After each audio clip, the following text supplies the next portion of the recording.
Intégral Bourse, Grégoire Favet. Et comme chaque lundi, c'est le directeur général de Morningstar qui est avec nous pour commencer cette émission, Jean-François Bay. Bonjour Jean-François. Oui, bonjour Grégoire. Bon, on voit le CAC 40, là on a eu déjà à peine une consolidation la semaine dernière. On a dû perdre sur deux séances peut-être 1% qu'on a déjà complètement rattrapé avec la séance de vendredi et la séance d'aujourd'hui là. Oui, c'est ça. En fait, on a une grande question que se posent certains experts et stratégistes en disant qu'est-ce qu'on fait après une telle hausse sur les marchés ?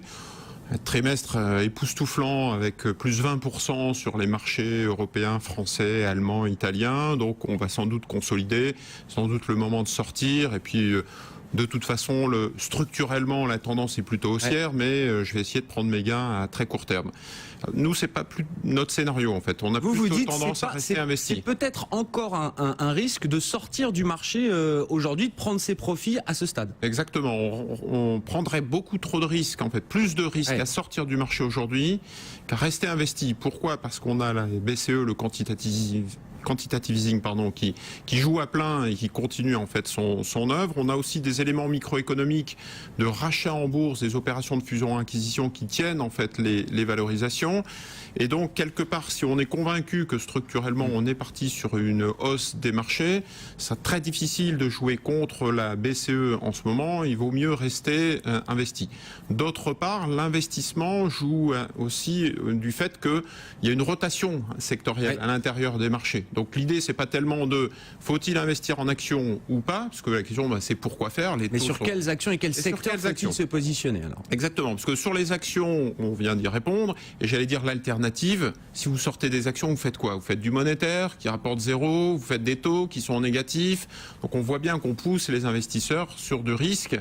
Le deuxième élément, toujours un peu macroéconomique, c'est que les indicateurs ont tendance à s'améliorer. Donc on voit effectivement que les anticipations de début d'année, finalement, sont validées, sont vérifiées. Autant l'année dernière, on pouvait s'inquiéter, à partir entre mars et juin, on s'inquiétait justement de cette correction liée à ces déceptions conjoncturelles. Autant là, on a eu les derniers chiffres récemment. Je cite pour preuve le PMI en zone euro qui est au plus haut sur les 4 dernières années. À 54. Toutes les enquêtes de climat d'affaires. Les climats d'affaires sont clairement à la hausse et battent des records sur 4 ans. L'amélioration du moral des agents économiques, le rebond de la demande de crédit la semaine dernière, l'investissement des entreprises et, last but not least, le consommateur européen. Donc on est sur des plus hauts à 8 ans. Il y a un surplus de pouvoir d'achat qui se transfère en fait dans l'économie. Donc les banques semblent bien reprêter, profiter des conditions extraordinaires pour reprêter. Donc on voit la hausse du demande de crédit. Les ménages profitent du pouvoir d'achat pour consommer et les entreprises profitent en fait de l'amélioration des compétitivités pour investir. Ça reste encore timide, c'est encore fragile, c'est encore le tout début de cette amélioration. Il y aura sans doute certainement des surprises et des à-coups. Mais on voit bien que c'est, alors certains disaient fast and furious, c'est-à-dire qu'on voit que c'est vraiment très rapide et donc il faut surtout rester investi. L'autre élément, c'est justement, on reste investi, mais sur quel secteur ? Et sur quoi ? Oui, bien sûr. Alors, c'est la grande question. On a eu un début d'année assez flamboyant pour les valeurs de rendement, défensives. C'est un thème qu'on avait évoqué ensemble. Privilégier l'immobilier, par exemple, parce que effectivement, on a cette recherche du rendement qui, petit à petit, crescendo. C'est plutôt une translation qu'une rotation. C'est très difficile de passer des obligations tout de suite aux valeurs value cycliques très agressives. Donc, les investisseurs ont tendance à jouer le rendement. Alors, pour vous donner une idée, si vous rentrez sur l'obligation Nestlé aujourd'hui, vous avez un rendement négatif. Si vous rentrez sur Nestlé aujourd'hui, sur les actions, en tant qu'actionnaire, vous avez un rendement très, très élevé, c'est parfois 4-5%. Donc c'est intéressant d'avoir joué ce thème-là, mais on voit petit à petit que, par exemple, avec l'amélioration du dossier grec, petit à petit, les financières reviennent à l'ordre du jour. Et c'est intéressant parce que faire du AXA, du Crédit Agricole, du Société Générale, avec des PE de 9, 10 et des rendements de 4,5, c'est clairement intéressant pour des investisseurs. Donc il y a une sorte de floor de protection de la BCE qui est offerte pendant encore un an et demi. Et on voit que du coup, les investisseurs sortent du bois pour prendre des risques calibrés, mesurés. Petit à petit, on arrive aussi sur des valeurs plus cycliques. Ouais. On a en zone euro des valeurs comme Publicis, des retours de valeurs un peu massacrées comme Peugeot, qui profitent un petit peu de ces réinvestissements dans l'entreprise.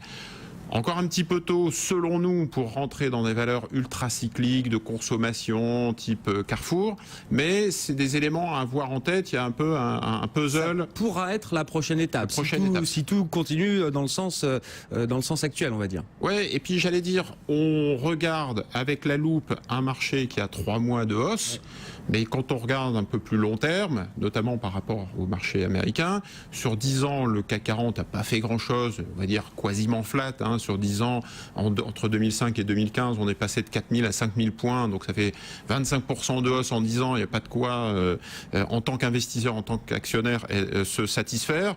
Les marchés américains ont doublé, on a fait plus 100%, là, si c'est du plus 10% hors dividende par an pendant 10 ans, il y a clairement, en fait, un avantage. Donc on voit que c'est encore le tout début, pas de survalorisation, pas de bulle, et au contraire, on peut continuer à accompagner la hausse du marché. Ouais, c'est ça, le risque, c'est vraiment de sortir aujourd'hui. Encore un mot, Jean-François, oui. En revanche, le marché américain, là, pour le coup, c'est un peu trop tard. Donc si vous avez un marché à sortir, c'est le marché américain.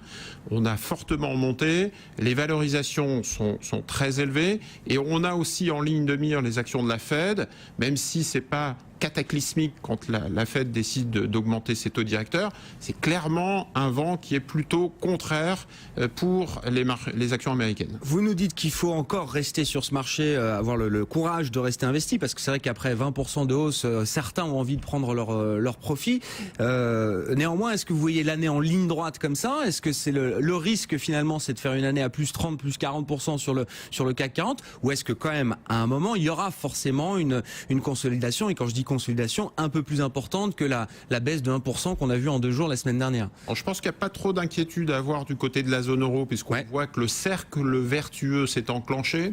En revanche, il y a des inquiétudes à avoir du côté des États-Unis. Le découplage est quand même assez limité, donc il faudra regarder un petit peu ce que va faire la Fed. Toute hausse des taux directeurs aux États-Unis est forcément un événement majeur.